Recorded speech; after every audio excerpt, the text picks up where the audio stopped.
Good morning all. ഞാൻ Ramakrishnan T B M D and CEO of Sharewell securities limited ആണ്. ഒപ്പം SEBI registered research analyst കൂടിയാണ്. ഈ audio കേട്ടതിന് ശേഷം ഡിസ്ക്ലെയിമർ കൂടി വായിച്ച് നോക്കണമെന്ന് താല്പര്യപ്പെടുന്നു.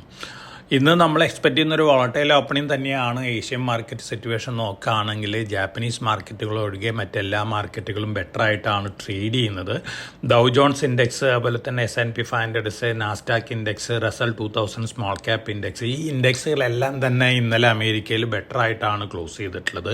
പൊതുവെ ടെക്നോളജി സ്റ്റോക്കുകളിലാണ് ഇന്നലെ അമേരിക്കയിൽ സെൽ ഓഫ് കണ്ടിട്ടുള്ളത്. മറ്റ് സ്റ്റോക്കുകളിലൊക്കെ ബൈയിങ് ആണ് ഇന്നലെ കണ്ടിട്ടുള്ളത്.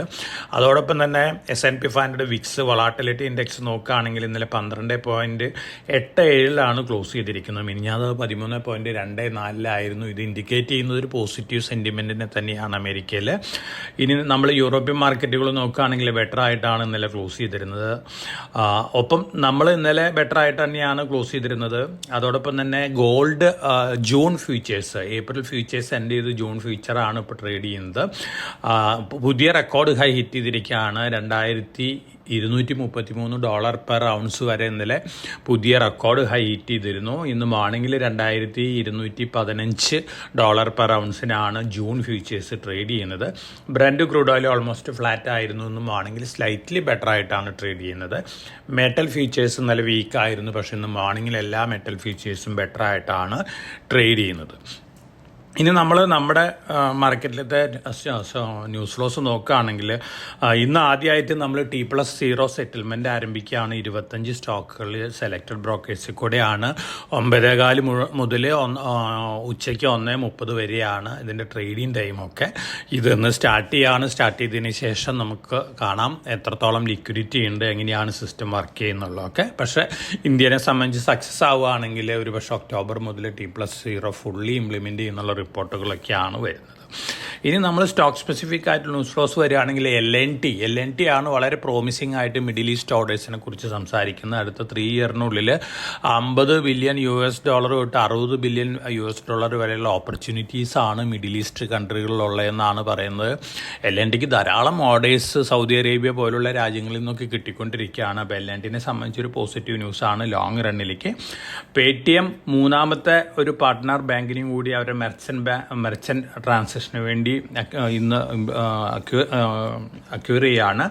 അത് HDFC ബാങ്കാണ്. HDFC ബാങ്കും അതുപോലെ തന്നെ സ്റ്റേറ്റ് ബാങ്കും ഒരുപക്ഷെ ജോയിൻ ചെയ്തേക്കാം. അപ്പോൾ ടോട്ടൽ 4 ബാങ്കുകളും പേറ്റി. ഇതിനെ സംബന്ധിച്ച് സ്ലൈറ്റ്ലി പോസിറ്റീവ് ന്യൂസാണ്.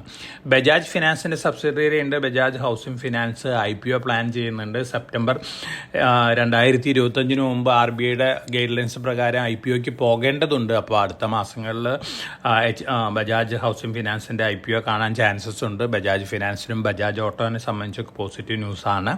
ഷാലറ്റ് ഹോട്ടൽസ് നമ്മുടെ തന്നെ ഒരു ടോപ്പിക്കായിരുന്നു. ഹോട്ടൽ സെഗ്മെൻറ്റിലത്തെ ഹേജ ഗ്രൂപ്പിൻ്റെ ഒരു ഹോൾഡിംഗ് കമ്പനിയാണ്. 11 ബ്രാൻഡുകളുള്ള ഒരു ഹോട്ടൽ കമ്പനിയാണ്.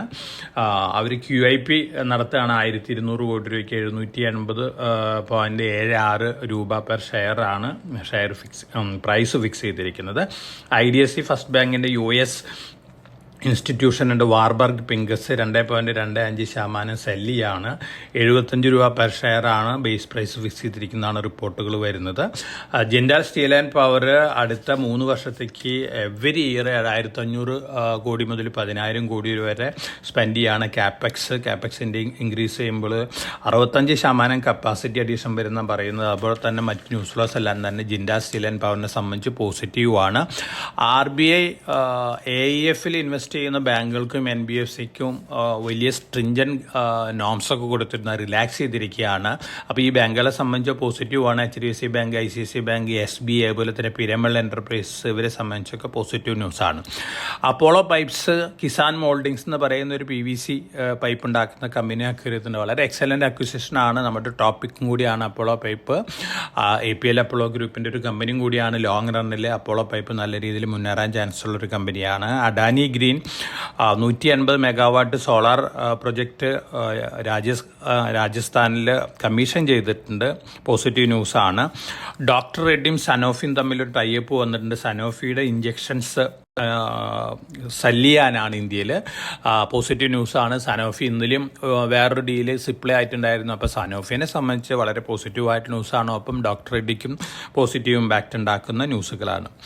LIC, GIC, അതുപോലെ തന്നെ ന്യൂ ഇന്ത്യ അഷുറൻസ്, ഈ 3 കമ്പനികൾ ഡൊമസ്റ്റിക്കലി ഇമ്പോർട്ടൻ്റ് ആയിട്ടുള്ള സിസ്റ്റമാറ്റിക് ഇമ്പോർട്ടൻ്റ് ഇൻഷുറൻസ് കമ്പനികളായിട്ട് IRDA കാറ്റഗറൈസ് ചെയ്തിട്ടുണ്ട് 2023-24. ഇത് ഈ കമ്പനികളുടെ ഇമ്പോർട്ടൻസ് ഇൻഷുറൻസ് രംഗത്ത് കാണിക്കുന്ന ഒരു സംഗതിയും കൂടിയാണ്. പോസിറ്റീവ് ന്യൂസാണ് ഈ കമ്പനികളെ സംബന്ധിച്ച്. BHEL 4000 കോടി രൂപ വരെ ഓർഡർ കിട്ടിയിട്ടുണ്ട്. 1600 megawatt super critical power plant Raigarh ഛത്തീസ്ഗഡിൽ നിർമ്മിക്കാനാണ് അഡാനി പവറിൽ നിന്നാണ് ഓർഡർ കിട്ടിയിരിക്കുന്നത്. BHELനും അതുപോലെ തന്നെ അഡാനി പവറിനെ സംബന്ധിച്ചും പോസിറ്റീവ് ന്യൂസാണ്. ഇന്ത്യയിലെ സ്റ്റീൽ സെക്ടർ പെർഫോമൻസ് നോക്കുകയാണെങ്കിൽ 11 മാസത്തെ ഈ ഫിനാൻഷ്യൽ പെർഫോമൻസ് നോക്കുകയാണെങ്കിൽ എക്സലൻറ്റ് ഗ്രോത്ത് ആണ് എക്സ്പോർട്ടിൽ കാഴ്ചവെച്ചിരിക്കുന്നത്. അതോടൊപ്പം തന്നെ സ്റ്റീൽ സെക്ടറിലുള്ള ട്രേഡ് ഡെഫിസിറ്റും കുറഞ്ഞിരിക്കുകയാണ്. അപ്പോൾ സ്റ്റീൽ കമ്പനികളെ സംബന്ധിച്ച് പോസിറ്റീവ് ആണ്. പ്രത്യേകിച്ച് SAIL, Jindal steel and power, JSW steel, exporting കൂടുതലുള്ള കമ്പനികളെ സംബന്ധിച്ച് പോസിറ്റീവായിട്ടുള്ള ന്യൂസാണ്.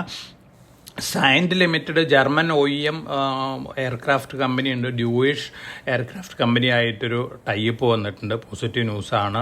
റംസൺ ഇൻഡസ്ട്രീസ് ഒരു ഓട്ടോമൊബൈൽ സ്പേസ് സപ്ലൈ ചെയ്യുന്നൊരു കമ്പനിയാണ്. അവിടെ എയർകോം ഗ്രൂപ്പ് ഓഫ് കമ്പനീസ് ഉണ്ട് സ്വിറ്റ്സർലൻഡിലത്തെ, അവരായിട്ട് ടൈപ്പ് വന്നിട്ടുണ്ട്. പോസിറ്റീവായിട്ടുള്ള ന്യൂസാണ്. ഈ പ്രൊഡക്റ്റുകൾ വരുന്നത് നല്ല ഇന്നോവേറ്റീവായ പ്രൊഡക്റ്റുകളാണ്. റംസൺ ഇൻഡസ്ട്രീസിനെ സംബന്ധിച്ചും പോസിറ്റീവാണ്. ഗൾഫ് ഓയിൽ കോർപ്പറേഷൻ അവർ ഹൈദരാബാദിലുള്ള 264.5 ഏക്കർ ലാൻഡ് ഡെവലപ്പ് ചെയ്യാൻ പോവുകയാണ്. 3402 കോടി രൂപ ഇതിൻ്റെ ഭാഗമായിട്ട് ഗൾഫ് ഓയിൽ കോർപ്പറേഷന് കിട്ടുന്നതാണ് പറയുന്നത്. പോസിറ്റീവായിട്ടുള്ള ന്യൂസാണ്. ബയോകോണിന് UK നിന്ന് ഒരു പെർമിഷൻ കിട്ടിയിട്ടുണ്ട്. Type 2 diabetic generic drug market ചെയ്യാണ്. ഫസ്റ്റ് കമ്പനിയാണ് ബയോകോൺ UK നിന്ന് ഇത്തരത്തിൽ പെർമിഷൻ കിട്ടുന്ന. പോസിറ്റീവാണ്. ടാറ്റ എൽഎസ്സി ഡ്രാഗർ ഒരു ഗ്ലോബൽ ലീഡർ ഉണ്ട്. ഇന്നോവേറ്റീവ് മെഡിക്കൽ എക്യുപ്മെൻറ്റിലാണ്. അപ്പോൾ അവരായിട്ട് ടൈപ്പ് വന്നിട്ടുണ്ട്. ഇന്ത്യയിൽ അഡ്വാൻസ് ക്രിട്ടിക്കൽ കെയർ എക്യുപ്മെൻറ്റ് രംഗത്ത് വലിയ രീതിയിലുള്ള മുന്നേറ്റങ്ങൾക്ക് വേണ്ടിയാണ് ഈ ടൈപ്പ് വന്നിരിക്കുന്നത്. അപ്പോൾ ടാറ്റ എൽഎക്സിയും എന്നെ സംബന്ധിച്ച് സ്ലൈറ്റ്ലി പോസിറ്റീവ് ന്യൂസാണ്. ഇതൊക്കെയാണ് ഇന്നത്തെ ജനറൽ ന്യൂസ് ഫ്ലോസ് വന്നിരിക്കുന്നത്. മാർക്കറ്റിൽ നമ്മൾ ഈ ഫിനാൻഷ്യൽ ഇയർ എൻഡ് ചെയ്യാണ്. ഒരുപക്ഷെ നമ്മൾ പ്രതീക്ഷിച്ചേക്കാളും മുമ്പ് തന്നെ നിഫ്റ്റിയും സെൻസസൊക്കെ പുതിയ റെക്കോർഡ് ഹൈ അടുത്ത ആഴ്ചയിലൊക്കെ വന്നേക്കാം. ഓവറോൾ മാർക്കറ്റിലത്തെ മൊമെൻറ്റം പോസിറ്റീവ് ബയാസിലാണ് നിൽക്കുന്നത്. പ്രത്യേകിച്ച് റിലയൻസ് ഇൻഡസ്ട്രീസിൻ്റെ ടാർഗറ്റ് പ്രൈസൊക്കെ ഫോറിൻ ഇൻസ്റ്റിറ്റ്യൂഷൻസ് ഇൻക്രീസ് ചെയ്തിരിക്കുകയാണ്. ബുള്ളിഷ് സിനാരിയോയിൽ 4450 രൂപ വരെയൊക്കെയാണ് ഗോൾഡ്മാൻ സാക്സ് റിലയൻസ് ഇൻഡസ്ട്രീസിൻ്റെ സ്റ്റോക്ക് പ്രൈസ് അപ്പർ ടാർഗറ്റ് കാണുന്നത്. ഇമ്മീഡിയറ്റ് ഒരു 3400, 3500 ലെവലിലേക്ക് എത്തുന്നതെന്നാണ് പറയുന്നത്. ഇത്തരത്തിലുള്ള ന്യൂസുകളൊക്കെയാണ് മാർക്കറ്റിലുള്ളത്. പൊതുവെ വരുന്ന സ്റ്റോക്ക് സ്പെസിഫിക് ആയിട്ട് ന്യൂസ് ഫ്ലോസ് മാർക്കറ്റിന് പോസിറ്റീവാണ്. ഒപ്പം എലക്ഷൻ റിലേറ്റഡ് ന്യൂസുകളൊക്കെ ഉണ്ട്. വളരെ കോഷ്യസായിട്ട് മാർക്കറ്റിൽ മൂവ് ചെയ്യുക. നമുക്ക് കിട്ടുന്ന ഇൻഡിക്കേഷൻസ് ഇലക്ഷൻ ആരംഭിക്കുന്നതിന് മുമ്പ് തന്നെ മാർക്കറ്റിൽ നല്ല രീതിയിൽ മുന്നേറുന്നുള്ളൊരു ഒരു ന്യൂസ് ഫ്ലോസ് ആണ് കിട്ടിക്കൊണ്ടിരിക്കുന്നത്. തീർച്ചയായിട്ടും അത്തരത്തിലുള്ള എക്സ്പെക്റ്റേഷൻ വെച്ച് പുലർത്താം. ഒപ്പം നല്ല രീതിയിൽ മുന്നേറുമ്പോൾ നല്ല പ്രോഫിറ്റബിലിറ്റി ഉള്ള സ്റ്റോക്കുകളിലൊന്ന് പ്രോഫിറ്റ് ബുക്ക് ചെയ്യാനെടുക്കുന്നത് ഡിസിഷൻ നന്നായിരിക്കും. അതോടൊപ്പം തന്നെ മാർക്കറ്റ് താഴെ വരുമ്പോൾ നമ്മൾ റെക്കമെൻഡ് ചെയ്തിട്ടുള്ള സ്ട്രോങ് ആയിട്ടുള്ള പിക്കുകൾ long time point of view വാങ്ങി വയ്ക്കുന്നത് നന്നായിരിക്കും. അപ്പോൾ എല്ലാവർക്കും നല്ലൊരു ട്രേഡിൻ്റെ ആശംസിച്ചുകൊണ്ട് ഞാൻ ഇന്നത്തെ പ്രീ മാർക്കറ്റ് കമൻറ്ററിയോട് അവസാനിപ്പിക്കുകയാണ്. Thank you.